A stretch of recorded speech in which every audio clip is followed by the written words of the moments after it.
കുളിക്കണമെങ്കിൽ അത് വെള്ളക്കളർ ഒപ്പിച്ചാപ്പിലെ അന്തിക്കള്ളാവണത് കാറ്റാനും പറയണത് വെറുതെ അല്ലത് പകയാണോ കൊണ്ടല്ലേ കുമാരത്തനെ വിളിച്ചു വരുത്തി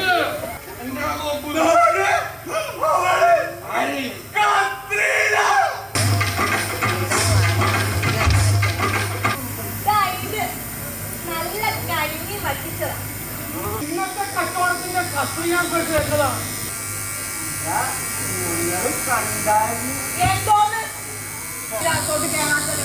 ഞാൻ നല്ലോണം കൊടുക്കാറില്ല.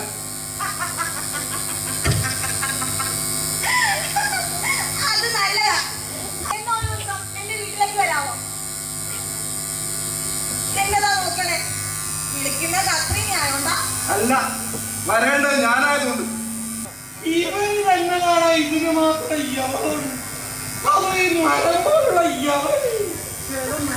ചില മനുഷ്യന്മാർ മനുഷ്യനേക്കാൾ പറ്റിയാണ് വഴികൾ. കാട്ടുമരത്തിന് ചുറ്റണ മുല്ലവള്ളി പോലെ.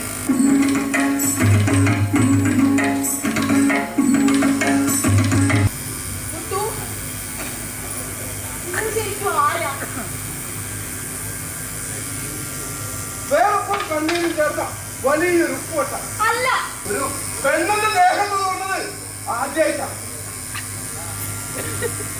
ചോര കണ്ടപ്പോ പെണ്ണാണെന്നൊന്നും ഞാൻ നോക്കിയില്ല. ഓടി വന്നത് കത്രീനെ സമാധാനമായി.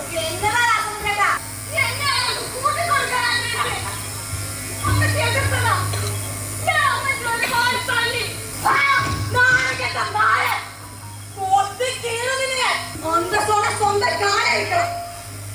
അയാളില്ലെങ്കിലും കാട്ടുമരത്തിന്റെ കരുത്ത്, കരിവീട്ടിയുടെ ഉറപ്പ്, മണ്ണിലിന്റെയും എണ്ണോ.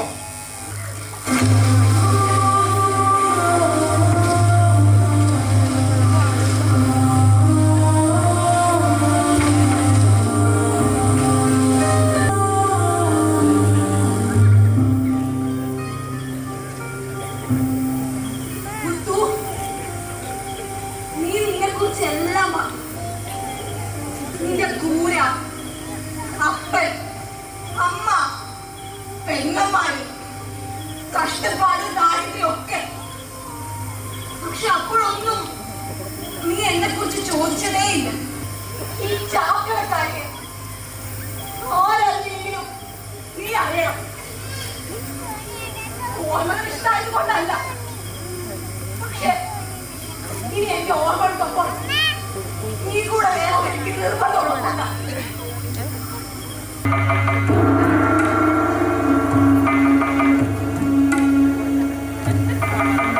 അവസാനമായിട്ട് ചോദിക്കുക, തനിക്ക് നാളെ വരാൻ പറ്റുമോ അതോ കണക്കനുസരിച്ച് കുറച്ച് കാശ് കിട്ടാനുണ്ട്. കിട്ടിയാൽ വലിയ ഉപകാരം. വളരെ മോശം.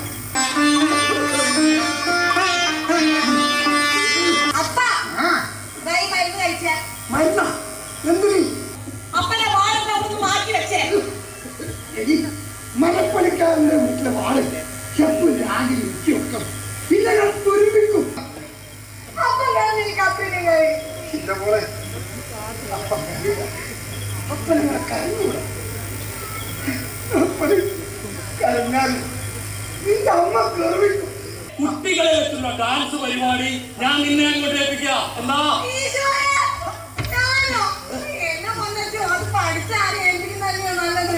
അച്ഛോ തുരുമ്പിക്കാൻ തുടങ്ങിയോ?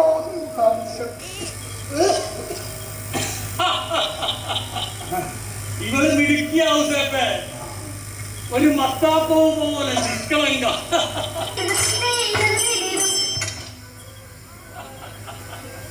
എന്താണ് നിർത്തിക്കളഞ്ഞേ? ഗംഭീരമായിട്ടുണ്ട്. അപ്പോ ചെറുക്കനും പെണ്ണു തമ്മിൽ കാണട്ടെ.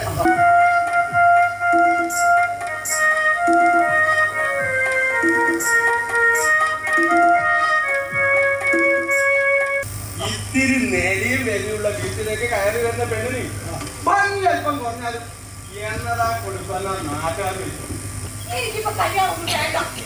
ഞാൻ ഇവിടെ ജീവിച്ചോളാം. എപ്പോഴാണ് ചുരുക്കും? ഈ കുടുംബം എന്ന് പറയുന്നതേ ഒരു സ്വർഗമാണ്. ആ സ്വർഗത്തിലേക്കാ എന്റെ മോള് കാലം കൊടുക്കുന്നത്. ഒന്നുമില്ലെങ്കിൽ അവർക്കൊരു മനസ്സില്ലേ, ഒരു പെണ്ണിന്റെ മനസ്സ്. അതെന്താരും കാണാത്തത്? കത്രീന, നിന്റെ വാക്കുകൾ കേൾക്കാൻ എന്ത് രസം. ആണോ? ആ അമ്മച്ചി. എന്നെ കൊട്ടായി. പുറകെ നോക്ക്. എന്നതാ ഇതുമാത്രം നിനക്ക് പറയാനില്ലല്ലോ?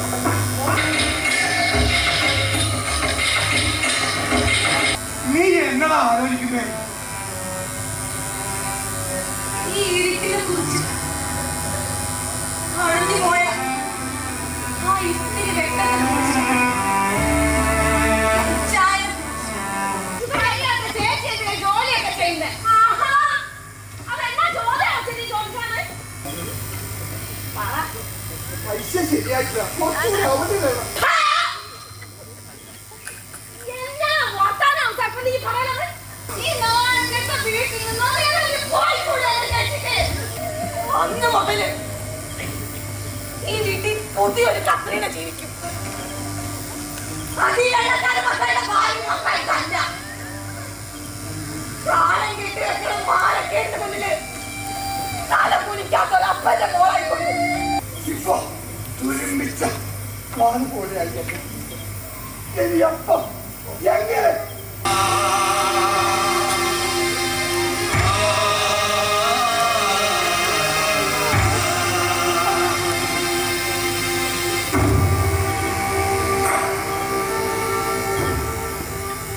കാരുണ്യവാനായ കർത്താവേ, അങ്ങയുടെ ദാസനായ ഈ ആത്മാവിനെ ഞങ്ങൾ അങ്ങേക്ക് സമർപ്പിക്കുന്നു.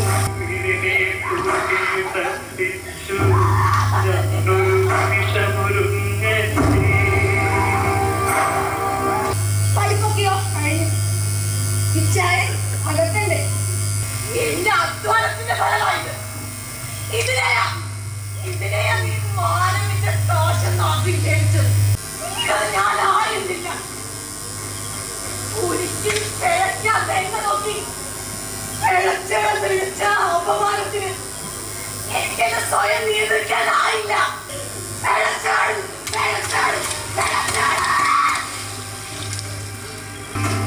പാപം പാപിയെ കഴുകി തുളയ്ക്കുമ്പോൾ ഹൃദയം നിർമ്മലമാകുന്നു. തെറ്റുകൾ മറവിയാകുന്നു. മനുഷ്യൻ നന്മയായി മാറുന്നു.